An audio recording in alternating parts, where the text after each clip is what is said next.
বিসমিল্লাহির রহমানির রহিম। সুপ্রিয় শিক্ষার্থীবৃন্দ, আশা করি সকলে ভালো আছো, সুস্থ আছো। আজকের ইস্পাহানী উচ্চ বিদ্যালয়ের অনলাইন ক্লাসের যে বিষয় সেটা হচ্ছে যে বাংলাদেশের ইতিহাস ও বিশ্ব সভ্যতা নবম শ্রেণীর। আর আজকের পাঠের বিষয় হচ্ছে যে অধ্যায় অষ্টম অধ্যায়, নবম অধ্যায় এবং দশম অধ্যায়, এই তিনটা অধ্যায়ের উপরে ভিত্তি করেই আজকের এই আলোচনা। অ্যাসাইনমেন্ট ক্লাস, চতুর্থ ক্লাসে তোমাদেরকে সকলকে জানাচ্ছি আন্তরিক শুভেচ্ছা ও অভিনন্দন। সবাই আশা করি সবাই ভালো আছো, সুস্থ আছো। সকলের সুস্বাস্থ্য কামনা করে আমি তোমাদের আজকের এই ক্লাসটি শুরু করছি। তোমরা দেখো, আজকের যে বিষয়, যে অ্যাসাইনমেন্টের যে কাজটা, সেটা হচ্ছে যে ইংরেজ শাসনামলে বাংলার রাজনৈতিক পরিবর্তনের সংক্ষিপ্ত বর্ণনা। আমরা এই তিনটা অধ্যায় থেকে আমরা এই আলোচনাটা করব। এটা তোমরা অ্যাসাইনমেন্টে তোমরা লিখবে, সুন্দর করে লিখবে। এই তিনটা অধ্যায় আসলে ব্যাপক আলোচনা, তারপর আমি সংক্ষিপ্ত আকারে যে আলোচনাগুলো সেটা তুলে ধরছি তোমাদের সামনে। তোমরা দেখো, এখানে আমাদের বলা হয়েছে যে ইংরেজ শাসনামলে বাংলার রাজনৈতিক পরিবর্তনের সংক্ষিপ্ত বর্ণনা। তার মানে কি, ইংরেজ শাসনামলে ইংরেজরা যখন শাসন করত বাংলা, তখন সেই সময়টায় বাংলার রাজনৈতিক যে পরিবর্তন আসছিল, যে বাংলার রাজনৈতিক যে পরিবর্তন হয়েছে, সেই পরিবর্তন সম্পর্কে আলোচনা। তো দেখো শিক্ষার্থীবৃন্দ, একসময় প্রাচীনকাল থেকে ভারত উপমহাদেশে বিশেষ করে বাংলা অঞ্চল ছিল ধন সম্পদে এবং প্রাচুর্যে ভরপুর, এবং এখানে রূপকথার মতো একটি দেশ এই অঞ্চলটা। এই অঞ্চলে স্বয়ংসম্পূর্ণ গ্রামে মানুষ জীবনযাপনের জন্য যা কিছু প্রয়োজন সবই তখন পাওয়া যেত, এবং এই স্বয়ংসম্পূর্ণ গ্রামের কৃষকেরা তাদের ক্ষেত ভরা ফসল, গোলা ভরা ধান, পুকুর ভরা মাছ এবং কুটির শিল্প এই গ্রাম অঞ্চলটা বিখ্যাত ছিল, সমৃদ্ধ ছিল। তো সেই সময়টার মধ্যে পূজা পার্বণ, বিভিন্ন অনুষ্ঠান, বিভিন্ন কিছু হতো। একটা সম্মিলিতভাবে সকলেই একটা জাঁকজমকপূর্ণভাবে মনে আনন্দ ছিল। তাদের দলবদ্ধভাবে তারা একে অপরের সাথে বিপদে আপদে সব কিছু শেয়ার করত। মানুষ, এক কথায় মানুষের জীবনটা ছিল সহজ সরল এবং সিম্পল লাইফ। তারা খুব সুন্দরভাবে তাদের সাজানো গোছানো ছিল, এবং সেই সময়টার মধ্যে কৃষিকাজে বেশি করা হতো। কৃষিকাজে তারা নিয়োজিত ছিল। কৃষকরা সূর্য অস্ত মানে ভোরবেলা, খুব ভোরে তারা, সূর্য ওঠার আগেই তারা কৃষকরা লাঙল কাঁধে নিয়ে, তারপরে গরু নিয়ে তারা হাল চাষ করার জন্য, জমি চাষ করার জন্য চলে যেত। তারপর আবার সূর্য যখন হতো, মানে বিকেলে সূর্য অস্ত যেত, তখন আবার পুনরায় তারা বাসায়, সন্ধ্যার সময় তারা লাঙল কাঁধে গরু নিয়ে তারা বাসায় ফিরত। সেই সময়টার মধ্যে তাদের প্রাচুর্যের অভাব ছিল না, যদিও প্রাচুর্যের তেমন একটা ছিল না, কিন্তু তারপরে তারা ছিল কি, যে স্বয়ংসম্পূর্ণ। তাদের গোলা ভরা ধান ছিল, ফসল ছিল, তাদের খাবার দাবার, কৃষি জমি, তাদের কোনো কিছুর অভাব ছিল না। কিন্তু সেই সময়টার মধ্যে দেখা গেছে যে এই উপমহাদেশে যে সবচেয়ে একটা ইংরেজরা, তখন কারা আসলো, যে ইংরেজরা এসে এদেশ তারা কি করলো, আস্তে আস্তে ধীরে ধীরে তারা ব্যবসা বাণিজ্য শুরু করলো। তারা এই দেশের ফসলি খেতে, তারপরে জমি তারা আস্তে আস্তে তাদের মতো করে দখল করতে শুরু করলো। তো শিক্ষার্থীবৃন্দ দেখো, একটা বিষয়, যে আজকের যে আলোচনাটা, সেটা হচ্ছে যে ইংরেজ শাসনামলে বাংলার রাজনৈতিক পরিবর্তনের সংক্ষিপ্ত বর্ণনা। তো এই অধ্যায় থেকে তোমরা আলোচনাটা করবে, কিন্তু তারপরেও আমি সংক্ষিপ্ত আবার আলোচনাটা করতেছি, তোমরা শোনো। তো এখানে সবচেয়ে বিখ্যাত ছিল কি, যে তাঁতিদের হাতে বোনা কাপড় ইউরোপের কাপড়ের চেয়েও উন্নত মানের ছিল। আর জগৎ বিখ্যাত ছিল যে মসলিন কাপড়। এই মসলিন কাপড়টা অত্যন্ত সূক্ষ্ম এবং দামি একটা কাপড় ছিল, খুব দামি কাপড়।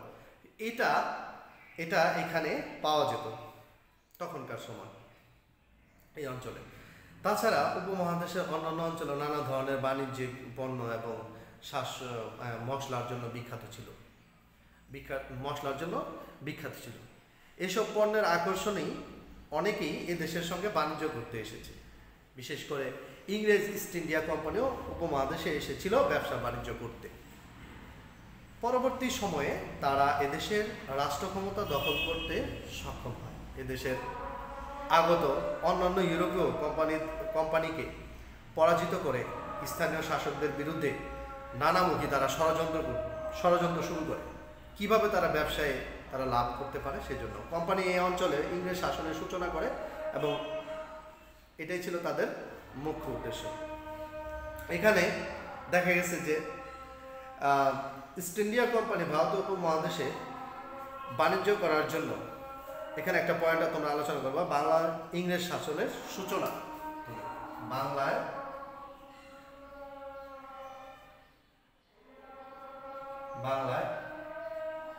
ইংরেজ শাসনের সূচনা মানে শুরু। আচ্ছা দেখো, বাংলায় কিভাবে ইংরেজ শাসনের সূচনা হলো, যে ইস্ট ইন্ডিয়া কোম্পানি ভারতীয় উপমহাদেশে বাণিজ্য করার জন্য ষোড়শ শতাব্দীতে প্রতিষ্ঠিত একটি জয়েন্ট স্টক কোম্পানির সরকারি নামক ব্রিটিশ ইস্ট ইন্ডিয়া কোম্পানি। আচ্ছা, 1600 সালের 31 ডিসেম্বর রানী প্রথম এলিজাবেথ এই কোম্পানিকে তখনকার ব্রিটিশ উপনিবেশ ভারতে বাণিজ্য করার রাজকীয় সনদ প্রদান করেন। এই সনদ কোম্পানিটিকে 21 বছর পর্যন্ত পূর্ব ভারতে একচেটিয়া বাণিজ্য করার জন্য তাদেরকে প্রাধিকার অর্পণ করেছিল। তবে পরবর্তীকালে এই কোম্পানি ভারতের রাষ্ট্র ক্ষমতা দখল করে এবং 1858 সালে বিলুপ্ত হওয়ার পূর্ব পর্যন্ত ভারতীয় উপমহাদেশ শাসন করে। তাহলে তারা দীর্ঘ 200 বছর আমাদের এই ভারতীয় উপমহাদেশকে, এই অঞ্চলটাকে শাসন করেছিল ইংরেজরা। কিন্তু এতে করে দেখা গেছে যে আমাদের অনেক বিশেষ করে সাধারণ মানুষরা অনেক ক্ষতিগ্রস্ত হয়েছিল। তাহলে দেখো, অতঃপর ব্রিটিশ সরকার কি করলো, যে সরাসরি ভারত শাসন শুরু করে।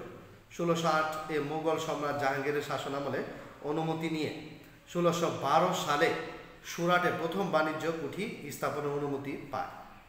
1700 খ্রিস্টাব্দে ইংল্যান্ডের রাজা তৃতীয় উইলিয়ামের নাম অনুসারে কলকাতায় ফোর্ট উইলিয়াম দুর্গ নির্মাণ করেন। 1715 সালে মুঘল দরবার থেকে ইস্ট ইন্ডিয়া কোম্পানিকে নিজস্ব মুদ্রা ব্যবহারের অনুমতি দেওয়া হয়। 1717 সালে ইংরেজদের অবাধে ব্যবসা বাণিজ্য করার জন্য দস্তক নামক ফরমান জারি করে মুঘল সম্রাট। এভাবেই বাংলা ইংরেজ শাসনের উত্থান ঘটে। এরপরে কি আসলো, যে তোমার পলাশী যুদ্ধ। আচ্ছা, পলাশী যুদ্ধ আমি তোমাদেরকে আলোচনাটা মূল আলোচনাটা সংক্ষিপ্ত আকারে করার জন্য তুলে ধরছি আর কি, তোমাদের সামনে করছি। দেখো 1757 সালে 23শে জুন পলাশীর আমবাগানে একটা যুদ্ধ হয়েছিল বাংলা নবাব ইস্ট ইন্ডিয়া কোম্পানির সাথে। কার সাথে? নবাব সিরাজউদ্দৌলার সাথে। 1757 সালে আম্রবাগান মানে আমবাগানে সেই যুদ্ধটা হয়েছিল। কার সাথে? নবাব সিরাজউদ্দৌলার সাথে। ব্রিটিশ ইস্ট ইন্ডিয়া কোম্পানির কাছে পরাজিত হয় কে? নবাব সিরাজউদ্দৌলা। ফলে প্রায় 200 বছরের জন্য বাংলা স্বাধীনতা হারায়।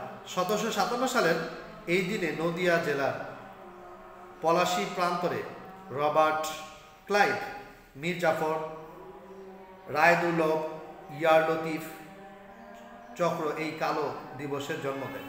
1756 সালে মাত্র 22 বছর বয়সে বাংলা, বিহার ও উড়িষ্যার নবাব হন সিরাজউদ্দৌলা।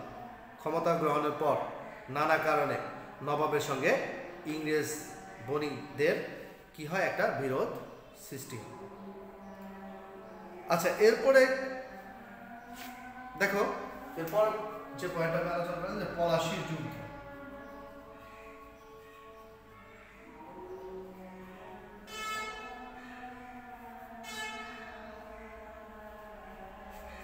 আচ্ছা, এটা আমি আলোচনা করলাম একটু আগে, পলাশীর যুদ্ধ।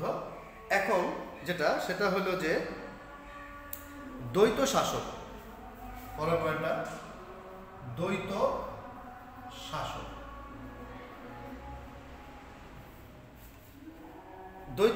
দ্বৈত শাসন কি? দেখো তোমরা এই পয়েন্টটা আলোচনা করবে। দেখো, দ্বৈত শাসন ব্যবস্থা 1765 সালে লর্ড ক্লাইভ, কত সালে? 1765 সালে লর্ড ক্লাইভ বাংলার নবাব থেকে দেওয়ানি সনদ প্রাপ্ত হলে যে শাসন প্রণালীর উদ্ভব হয় তাই ইতিহাসে দ্বৈত শাসন নামে পরিচিত। তাহলে দ্বৈত শাসনটা কি? যে দ্বৈত শাসন ব্যবস্থা 1765 সালে লর্ড ক্লাইভ বাংলার নবাব থেকে দেওয়ানি সনদ প্রাপ্ত হলে যে শাসন প্রণালীর উদ্ভব হয় তা ইতিহাসে দ্বৈত শাসন নামে পরিচিত। মীর জাফরের মৃত্যুর পর লর্ড ক্লাইভ 1765 সালে মুঘল সম্রাট দ্বিতীয় শাহ আলমের কাছ থেকে বাংলা, বিহার, উড়িষ্যা দেওয়ানি লাভ করে। তারপর দেখো, এই সময় কিছু শর্ত সাপেক্ষে মীর জাফরের পুত্র নাজিমুদ্দৌলাকে বাংলার সিংহাসনে বসানো হয়। তাহলে কাকে? মীর জাফরের পুত্র নাজিমুদ্দৌলাকে। আচ্ছা, তারপরে কি হয়? শর্ত মোতাবেক নাজিমুদ্দৌলা তার পিতা মীর জাফরের ন্যায় ইংরেজদের বিনা শুল্কে অবাধ বাণিজ্য করার সুযোগ দেবেন এবং দেশীয় বণিকদের অবাধ বাণিজ্যের সুবিধা বাতিল করবেন। এই ব্যবস্থার ফলে ইস্ট ইন্ডিয়া কোম্পানির প্রচুর অর্থনৈতিক ক্ষমতার অধিকারী হয়ে ওঠে এবং বাংলার নবাব সামান্য বিত্তভোগী কর্মচারীতে পরিণত হন। 1772 সালে দ্বৈত শাসন ব্যবস্থা লর্ড ওয়ারেন হেস্টিং কর্তৃক বাতিল করা হয়। আচ্ছা, তাহলে কত সালে?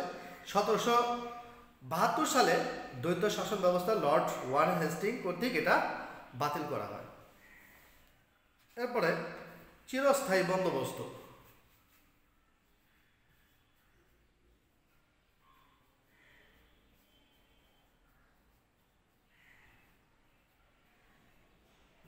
চিরস্থায়ী বন্দোবস্ত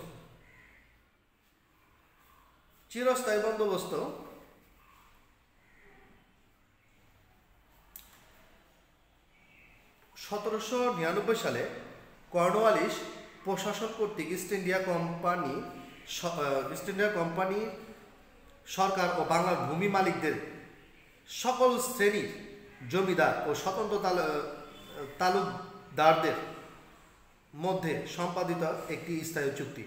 এর প্রবক্তা লর্ড কর্নওয়ালিস এই চুক্তির আওতায় জমিদার উপনিবেশকে রাষ্ট্র ব্যবস্থায় ভূ সম্পত্তির নিরঙ্কুশ স্বত্বাধিকার হন। জমির স্বত্বাধিকার হওয়ার ছাড়াও জমিদার স্বত্বাধিকারের সুবিধার সাথে চিরস্থায়ীভাবে অপরিবর্তনীয় এক নির্ধারিত হারের রাজস্বে জমিদারস্থ লাভ করেন।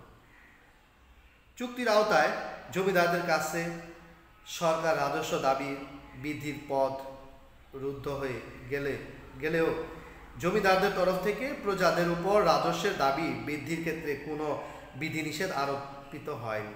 জমিদারদের জমি বিক্রয়, বন্ধক, দান ইত্যাদির উপায়ে অবাধে হস্তান্তরের অধিকার থাকলেও তাদের প্রজা বা রায়তদের সে অধিকার দেওয়া হয়নি। নিয়মিত খাজনা পরিশোধ সাপেক্ষে উত্তরাধিকারক্রমে জমির মালিক থাকার প্রথাগত অধিকার রায়তদের থাকলেও জমি হস্তান্তর অধিকার তাদের ছিল না। এ ছিল কি চিরস্থায়ী বন্দোবস্ত।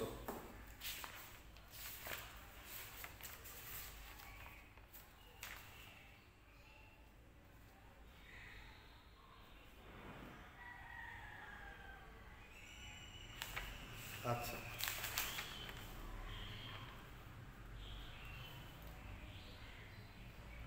চিরস্থায়ী বন্দোবস্তের ফলাফলটা কি ছিল? এটার ফলাফল দেখো,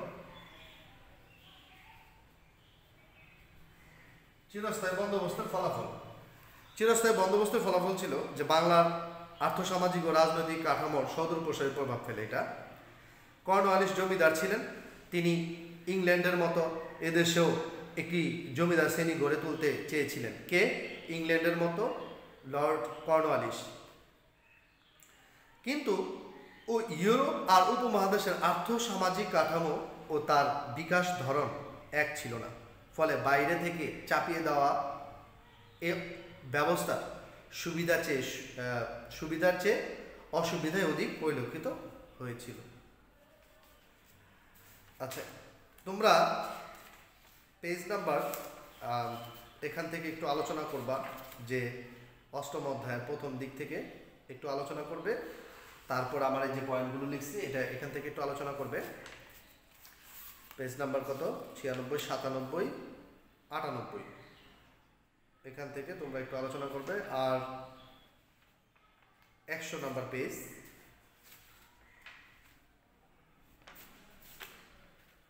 তারপরে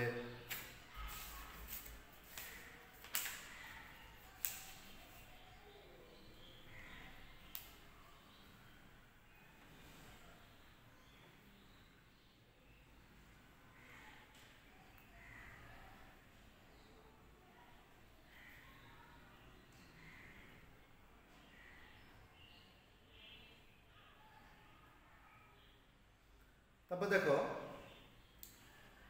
তো এখানে কি বলছে যে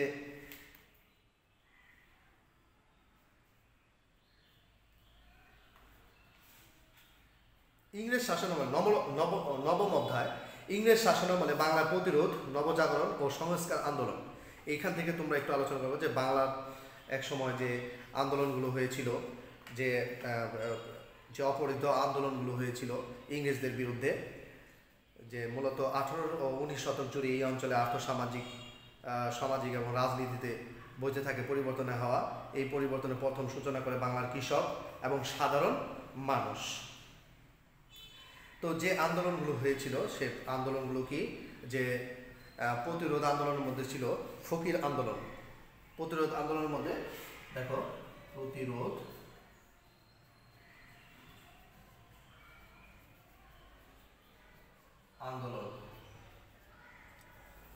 আন্দোলনের মধ্যে কি ছিল? এখানে দেখো, ফকির সন্ন্যাসী আন্দোলন, তিতুমিরের সংগ্রাম,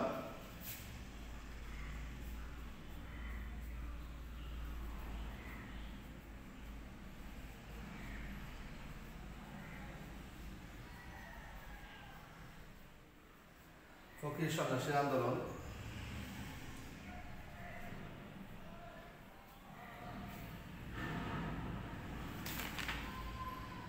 তিতুমিরের সংগ্রাম,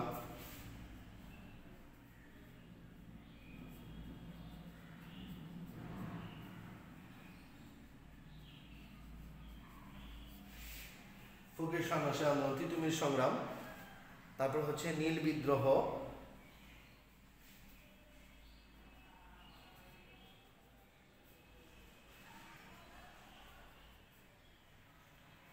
তারপরে হচ্ছে ফরাজি আন্দোলন।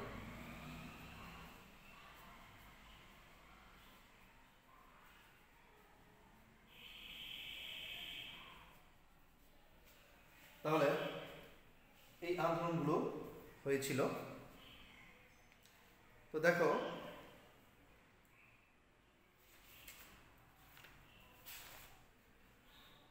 বাংলার ফকির সন্ন্যাসী আন্দোলন, আমি একটু সংক্ষেপে বলতেছি। দেখো ফকির সন্ন্যাসী আন্দোলন, বাংলার ফকির সন্ন্যাসী আন্দোলন ছিল একটি ব্রিটিশ বিরোধী আন্দোলন। পলাশীর যুদ্ধের পর থেকে এই আন্দোলন শুরু। নবাব মীর কাসিম ইংরেজদের সঙ্গে যুদ্ধে ফকির সন্ন্যাসীদের সাহায্য চান। এই ডাকে সাড়া দিয়ে ফকির সন্ন্যাসীরা নবাবের পক্ষে যুদ্ধ করে। যুদ্ধে পরাজিত হয়ে মীর কাসিম পালিয়ে গেলেও ফকির সন্ন্যাসীরা তাদের ব্রিটিশ বিরোধী আন্দোলন চালিয়ে যেতে থাকে। নবাবকে সাহায্য করার কারণে ইংরেজরা তাদের গতিবিধির প্রতি কড়া নজর রাখতে থাকে।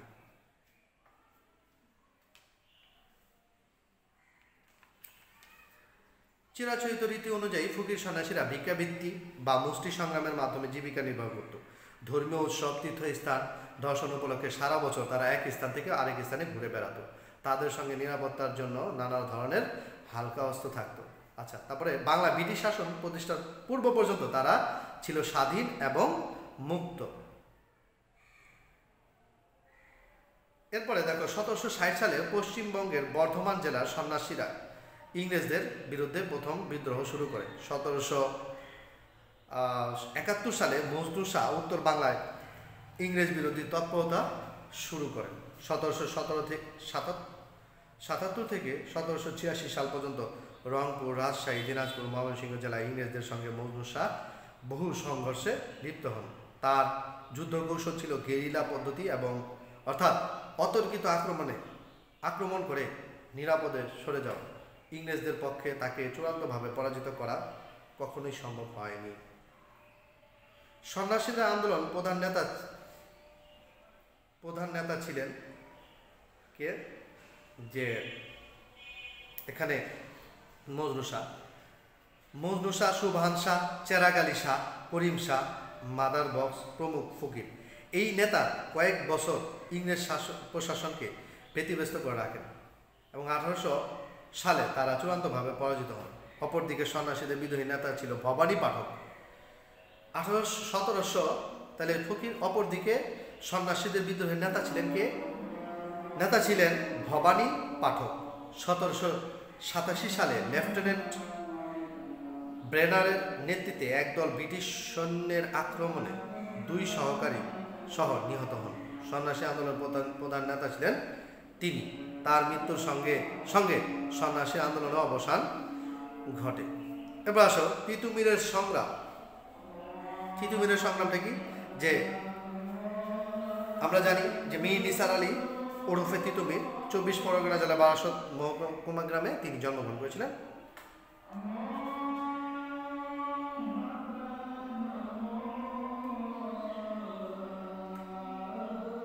আচ্ছা, তিনি একটা সংগ্রাম করেছিলেন যে তিতুমিরের নেতৃত্বে পরিচালিত তারিকি মোহাম্মদিয়া বা ওয়াহাবিয়া আন্দোলন ছিল উত্তর ভারতের সৈয়দ আহমদ শহীদের ভাব দ্বারা অনুপ্রাণিত। এটা 19 শতকের ভারতবর্ষে মুসলমান সমাজে এক ধর্মীয় সংস্কার আন্দোলনের সূত্রপাত হয়েছিল। এরপরে ইংরেজ জমিদার নীলকরদের দ্বারা নির্যাতিত কৃষকরা দলে দলে তিতুমির বাহিনীতে যোগ দিল এবং ধর্ম সংস্কার আন্দোলনে একটি ব্যাপক কৃষক আন্দোলনের রূপ নেয়। আচ্ছা, আর এটা কি হয়েছিল যে ইংরেজদের মানে এই আন্দোলনটা প্রেরণা জুগিয়েছিল স্বাধীনতাকে উন্মোচিত করার জন্য এই আন্দোলনকে প্রেরণা জুগিয়েছিল। আচ্ছা, সৈয়দ নিসার আলী তিতুমিরের যে দুঃসাহস এবং দেশপ্রেমের যে প্রতীক এই আন্দোলনের মাধ্যমে আমরা তা বুঝতে পারি। এরপর আসো নীল বিদ্রোহ।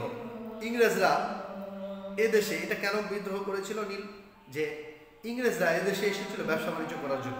উপমহাদেশ শাসকদের দুর্বলতার সুযোগে তারা এদেশের শাসক হয়ে ওঠে, তবে সবসময় তাদের ব্যবসায়িক বুদ্ধি ছিল সজাগ। এই সজাগ ব্যবসায়ী বুদ্ধির কারণে বাংলার উর্বর ফসল খেতে তাদের দৃষ্টি পড়ে। তাই এই উর্বর দেশগুলোতে খাদ্য ফসলের খাবার ফসল এবং পরবর্তীতে বাণিজ্যের যে ফসল আর কি সেটা উৎপাদনে আগ্রহী হয়ে ওঠে। নীল ছিল তাদের সেই বাণিজ্যিক ফসল। এই সময় নীল ব্যবসা খুবই ছিল লাভজনক, আর ইংরেজরা এটার প্রতি তারা নজর দেয় যে এটা যে লাভজনক ব্যবসা, এই ব্যবসায় তারাও যাতে লাভবান হতে পারে, তারা যাতে আর্থিক দিক থেকে লাভবান হতে পারে, তাই তারা কি করলো, এইটার উপরে নজর দেওয়া আরম্ভ করলো। তারপরে তাদের কৃষকদের উপরে অত্যাচার এবং তাদেরকে তাদের জমি এবং তাদেরকে দিয়ে জোর করে নীল চাষ করানো হতো এবং তাদের উপযুক্ত যে ন্যায্য পাওনা তাদেরকে সেটা থেকে বঞ্চিত করত, যার কারণে এই কৃষকরা নীল বিদ্রোহ শুরু করল। আচ্ছা, এরপরে আমরা বাংলার যে নবজাগরণ, আস্তে আস্তে তাদের কি হলো যে বাংলায় যে একটা নবজাগরণ শুরু হলো, যে এখানে 1757 সালের পলাশী যুদ্ধের পর এই অঞ্চলে অর্থনৈতিক ও রাজনৈতিক অবস্থা পরিবর্তনের সূচনা হয়। আবার অষ্টাদশ শতকের শেষার্ধে ইংল্যান্ডের শিল্প বিপ্লবে ফ্রান্সে ফরাসি বিপ্লব 1789 সালের প্রভাব এসে পড়ে এই অঞ্চলের রাজনীতি ও অর্থনীতিতে। এই সময় এই পয়েন্টটা তোমরা আলোচনা করবা।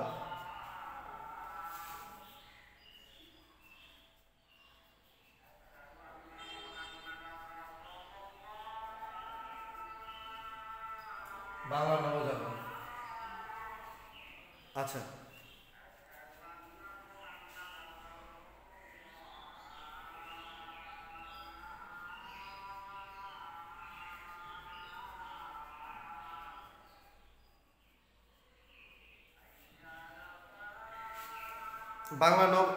বাংলা নবজাগরণ ও সংস্কার আন্দোলন। 1757 সালে পলাশী যুদ্ধের পর এই অঞ্চলে অর্থনৈতিক ও রাজনৈতিক অবস্থার পরিবর্তনের সূচনা হয়। আবার অষ্টাদশ শতকের শেষার্ধে ইংল্যান্ডে শিল্প বিপ্লব এবং ফ্রান্সে ফরাসি বিপ্লবের 1789 সালে প্রভাবে এসে পড়ে এই অঞ্চলের রাজনীতিতে। এই সময়ে বাংলার কিছু সংখ্যক ব্যক্তি এই পরিবর্তনের সংস্পর্শে আসেন। তারাই বাংলার রেনেসা বা নবজাগরণের সূচনা করেন। ইউরোপীয় আর্থসামাজিক রাজনৈতিক পরিবর্তনের প্রভাবে এই শিক্ষিত বাঙালিদের মনে নবজাগরণের সূচনা করেন। এদের নেতৃত্বের প্রভাবে দেশবাসীর মধ্যে আত্মসচেতনতা বোধ এবং নবজাগরণের প্রভাবেই শেষ পর্যন্ত এদেশীয় জাতীয়তাবোধের একটা চেতনাবোধ জাগ্রত হয়। কিছু কিছু ব্যক্তির কারণে, কিছু কিছু উল্লেখিত ব্যক্তি, যেমন এখানে রাজা রামমোহন রায় আছেন, তারপরে ডিওরোজি ও ইয়াং বেঙ্গল মুভমেন্ট, তারপরে হচ্ছে ঈশ্বরচন্দ্র বিদ্যাসাগর, তারপরে হাজী মোহাম্মদ মহসিন, নবাব আব্দুল লতিফ এবং বেগম রোকেয়া প্রমুখ, রবীন্দ্রনাথ ঠাকুর, কাজী নজরুল ইসলাম, এরা বাংলা নবজাগরণের সূচনা করেন। এভাবেই দেখা যায় যে ইংরেজ শাসনামলে বাংলার রাজনৈতিক যে পরিবর্তন দেখা দেয়। সুপ্রিয় শিক্ষার্থীবৃন্দ, আশা করি তোমরা সকলেই কিছুটা বুঝতে পেরেছ। তোমরা আরেকটু ভালো বোঝার জন্য তোমরা মেন বইটাকে একটু ফলো করবা। তোমাদের যে এই অধ্যায়টা আছে, 3টা অধ্যায় থেকে তোমরা একটু লিখে দিবা। আবার আমার যে আলোচনাগুলো আছে সেই আলোচনাগুলো করলাম, তোমরা এই আলোচনা থেকে এই পয়েন্টগুলো কিছু আলোচনা করে তোমরা অ্যাসাইনমেন্টটা সুন্দর করে লিখে দিবা। অ্যাসাইনমেন্টটা যাতে কোনো কাটাছেঁড়া বা অগোছালো না হয়, সুন্দর করে লিখবা, পেজগুলো সুন্দর করে লিখবা পেজের মধ্যে, আর পয়েন্টগুলো আলোচনা করবা সুন্দরভাবে। আশা করি সকলেই, এই বলে আমি আমার বক্তব্য এখানে শেষ করছি। সকলে ভালো থাকো, সুস্থ থাকো, সকলের সুস্বাস্থ্য কামনা করে আজকের মতো এখানেই শেষ করছি, সমাপ্ত করছি। আসসালামু আলাইকুম ওয়া রাহমাতুল্লাহ।